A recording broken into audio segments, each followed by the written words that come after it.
کہا میں نے خواب دیکھی ہے. تو حضرت عمر کہنے لگے شہید تو دلیر لوگ ہوتے ہیں, شہید تو دلیر, جسے سارا زمانہ دلیر کہہ رہا ہے وہ اپنے بارے میں کیا کہہ رہا ہے؟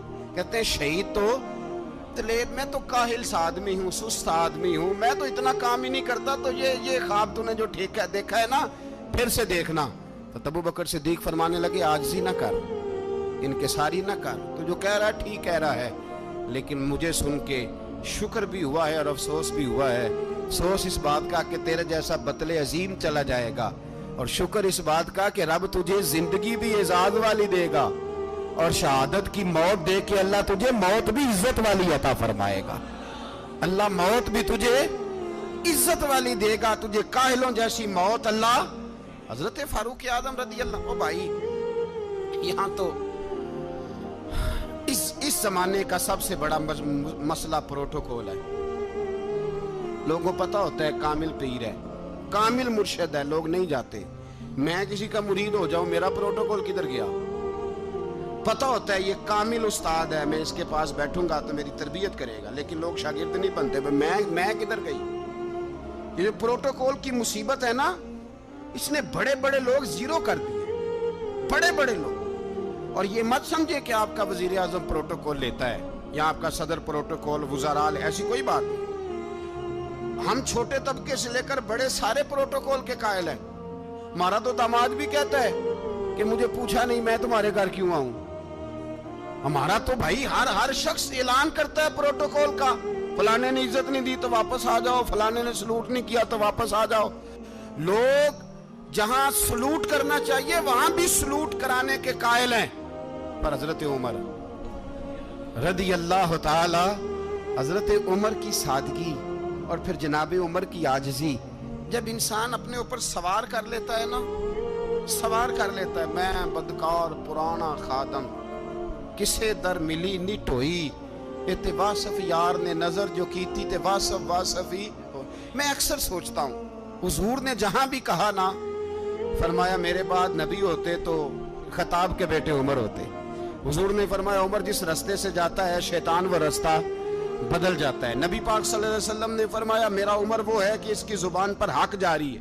حضور علیہ السلام نے فرمایا 950 سال حضرت جبریل میرے عمر کی شان بیان کریں تو ان کی عظمت ختم نہیں ہوتی. 950 سال جبریل عظمت بیان کرے تو ختم نہیں ہوتی. یہ بات ہے حضرت عمر کی. اور فرمایا عمر ابو بکر کی نیکیوں میں سے ایک نیکی ہے, یہ شان ہے عمر فاروق رضی اللہ تعالیٰ عنہ کی. حضور نے فرمایا میرے بعد نبی ہوتے تو عمر ہوتے, جس گلی سے عمر آئے شیطان رستہ بدل جائے. میرے عمر فاروق کی شان 950 سال بیان ہو تو ختم نہ ہو. عمر کی زبان پر اللہ حق بیان کرتا ہے, جو عمر کہتا ہے وہی رب کر دیتا ہے. حضور ساری زندگی فضیلتیں بیان کرتے رہے, عمر جواب میں کیا کہتے ہیں؟ کوئی بتائے نا کہ یہ والی حدیثیں کبھی عمر نے بھی روایت کی ہوں کہ حضور نے میرے بارے میں یہ کہا ہے. یہ روایتیں وہ روایت نہیں کرتے. ان سے جب لوگ کہتے عمر تیری بڑی بات ہے تو عمر رو پڑتے, کہتے میں تو اونٹ چرانے والے باپ کا بیٹا ہوں, میں تو اونٹ چرانے والے باپ کا بیٹا, اونٹ چرا. اس سے آگے عمر گئے ہی نہیں ساری زندگی, اس سے آگے لفظ ہی نہیں ادا کی. اور میں تو بھائی اونٹ چرانے والا, میرا باپ تو اونٹ چرایا کرتا تھا, 10 اونٹ تھے, میری ڈیوٹی ہوتی تھی, سنبھالے نہیں جاتے تھے, ابا ڈنڈوں سے مارتا تھا. ساری زندگی عمر حج کرنے گئے, ایک خشک تنا کھجور کا عمر فاروق رضی اللہ تعالیٰ عنہ نے اس کو اپنے کلاوے میں لیا, رونے لگے. لوگوں نے کہا عمر کیا ہوا؟ فرمانے لگے یہاں میں اونٹ چرایا کرتا تھا, یہاں میں اونٹ چراتا تھا, 10 اونٹ سنبھالے نہیں جاتے تھے. دیکھو رسول اللہ کی شان, آج ساری امت چلانے کا طریقہ عطا فرما دیا ہے. ساری نظریے سے پیار. یار پیسہ کس کو برا لگتا ہے؟ آپ جس آدمی کی 50 کروڑ کی پراپرٹی ہے اس کو پوچھیں سب سے غریب, آپ کو وہی نظر آئے گا. وہ کہے گا میں ٹائٹ ہوں. حالات بڑے, میں کئی باری پوچھے انہوں نے, میں کہتا ترجمہ بھی 10 چھڑوں کی, ہمیں تو سمجھ نہیں آتی. اور ٹائٹ حالات کون سے ہوتے ہیں جی؟ جس آدمی کا کروڑوں میں کاروبار ہے نا, اس کو آپ چھیڑے وہ رونے لگ جائے گا, رونے. تو کئی میں نے ایسے دیکھے کرائے کا مکان ہے, ان سے پوچھے صاحب کیا حال ہے، تو کہتے ہیں جتنی اللہ نے شان والی زندگی ہمیں عطا کی ہے کسی کو نہیں دی ہوئی۔ اس کا مطلب ہے خوشی بھی یہی ہے اور غم بھی یہی، اندر سے خوشی ہے، اندر سے ہی۔ تو نے اگر راضی رہنا ہے تو ادھر سے رہنا ہے، ناراض رہنا ہے تو بس اپنے آپ کو خوش رکھے گا تو ہو جائے گا۔ سارے صحابہ مل کے آئے، کہنے لگے عمر فاروق سے کہنا ہے نبی پاک کے زمانے میں تو ظاہراً غربت تھی، ابو بکر کے دور میں بھی غربت تھی، اب تو بڑا مال ہے، عمر سے سفارش کرو کہ عمر نیا کرتا پہنا کرے۔ ملکوں کے سفیر آتے، عمر وہی پھٹی پرانی چادر اوڑھ کے اور وہی کئی جگہ پہ پیوند لگے سوٹ پہن کے سفیروں کے سامنے بیٹھ جاتا ہے۔ عمر کو مشورہ دو، طے ہو گئی بات۔ سب نے جب مشورہ دے لیا تو سارے کہنے لگے یہ بتاؤ شیر کی مونچھ کو ہاتھ کون لگائے گا، کہنا کس نے ہے، بندہ بھی تو ڈھونڈو نا۔ نے کہا جناب میرا یہ خیال ہے کہ مولا علی شیر خدا کہیں گے، کیونکہ جس شخص کی عمر کو سب سے زیادہ حیا کرتے دیکھا وہ شیر خدا مولا علی ہے، رضی اللہ تعالی علی کہیں گے۔ اس لیے کہ جناب علی تو کئی دفعہ جب گفتگو کرتے تھے تو حضرت عمر چپ کر جاتے تھے اور فرماتے تھے علی نہ ہوتا تو میں ہلاک ہو جاتا، تو کہا علی سے کہو۔ جناب علی شیر خدا کو بلایا، کس کام کے لیے جی؟ اللہ اکبر۔ یہ ذرا اپنے اس دور پہ اس بات کو ذرا لاکا جناب ان سے کہیں کہ زیادہ نہیں، ایک کرتا نیا پہن لے، سفیر آتے ہیں وزیر آتے ہیں تو ایک کرتا نیا پہن لے۔ حضرت علی کو بلایا، آپ فرمانے لگے کوئی اور بات ہوتی تو میں کہہ دیتا، یہ والی میں نہیں کہہ سکتا، کوئی اور ہوتی تو میں عمر کو کئی دفعہ کہہ دیتا ہوں، جلال میں بھی تو سن، یہ والی میں نہیں کہہ سکتا، میں تمہیں ایک مشورہ دیتا ہوں۔ کہ وہ کیا؟ کہنے لگے سید عائشہ صدیقہ سے کہو، وہ مومنوں کی ماں ہے، عمر ٹالے گا نہیں۔ اماں جی سے جا کے کہا اماں جی نیا کرتا عمر سے کہیں پہن لیں، وزیر آتے ہیں بڑے بڑے لوگ تو چلو کوئی عرض نہیں۔ اماں جی نے کہا اچھا کوئی بات نہیں میں بلا لیتی ہوں۔ جناب عائشہ نے پیغام بھیجا، جب خادم نے کہا نا مصطفیٰ کے گھر سے پیغام آیا ہے تو 20 لوگ بیٹھے تھے، عمر کانپتے ہوئے اٹھے، کانپتے دوڑے۔ حضرت عائشہ پردے میں تھی تو فرماتی ہیں عمر اتحیات کی حالت میں بیٹھ گئے۔ کہا اماں جی دیر تو نہیں ہو گئی مجھے آنے میں؟ کہا نہیں ٹائم پہ آ گئے ہو، کس لیے بلایا تھا؟ کہا عمر دیکھو غربت کے معاملات اور ہوتے ہیں، جب اللہ آسانی دے تو کوئی چیز استعمال کرنا حرام نہیں ہوتی، اگر حرام ہے تو بتاؤ۔ کہا نہیں اماں جی حلال ہی ہے۔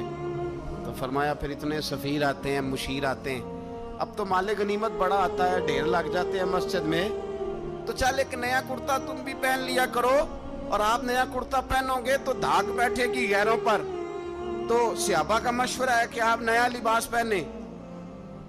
اماں جی کہتی ہے میں نے حکم دیا تو عمر چپ کر گئے، گردن جھک گئی۔ تھوڑی دیر کے بعد سیدنا عمر فاروق نے سر اٹھایا تو داڑھی پہ آنسو گر رہے تھے، رو پڑے، کہنے لگے پاک محبوب کی پاک بیوی جیسے حکم کرتی ہو میں حاضر ہوں، پر مجھے وہ والا لباس پہنانا جو میرے مصطفیٰ نے پسند فرمایا ہے۔ سیدنا عمر فاروق، میرے نبی پاک علیہ السلام نے فرمایا فرشتے 950 سال میرے عمر کی شان بیان کریں تو ختم نہیں ہو سکتی۔ اتنا بڑا شخص عمر فاروق، اتنا بڑا آدمی۔ ایک دن اعلان کیا عمر فاروق نے لوگوں مسجد میں آؤ بات کرنی ہے، امیر المومنین کا پیغام ہے سارے مسجد میں آ جائے۔ کھچا کھچ مسجد نبوی صحابہ سے بھر گئی، اور ایسا جب اعلان ہوتا تھا تو صحابہ دوڑ کے آتے تھے، شاید کو جنگ ہے، شاید کسی نے حملہ کر دیا ہے، شاید کوئی نئی بات ہے، دوڑے آئے لوگ، مسجد نبی کھچا کھچ بھر گئی۔ سیدنا فاروق اعظم رضی اللہ تعالیٰ عنہ منبر پہ بیٹھے، حضرت عبد الرحمن ابن عوف رضی اللہ تعالیٰ عنہ فرماتے ہیں کہ صحابہ تجسس کے دیکھ رہے ہیں کہ پتہ نہیں کسی طرف سے پیغام نہیں آ گیا، کوئی کافر حملہ نہیں کرنے لگا، اللہ جانے کیا ہوا ہے، بڑی پریشانی ہے۔ عمر بیٹھے اللہ کی حمد کی، نبی پاک صلی اللہ علیہ وسلم پر درود پڑھا، اور پھر عمر فاروق بولے، فرمانے لگے میں جب مکے میں رہتا تھا نا تو کبھی گھر میں قحط آ جاتا تھا، کبھی قحط آتا تھا گھر میں، بکریوں کے دودھ خشک ہو جاتے تھے، گندم نہیں ملتی تھی، پانی نہیں ہوتا تھا، تو فرمایا میری اماں مجھے خالہ کے گھر بھیج دیتی تھی۔ قبیلہ بنو مخزوم، اس قبیلے میں میری خالہ کی شادی ہوئی تھی تو وہ مالدار لوگ تھے،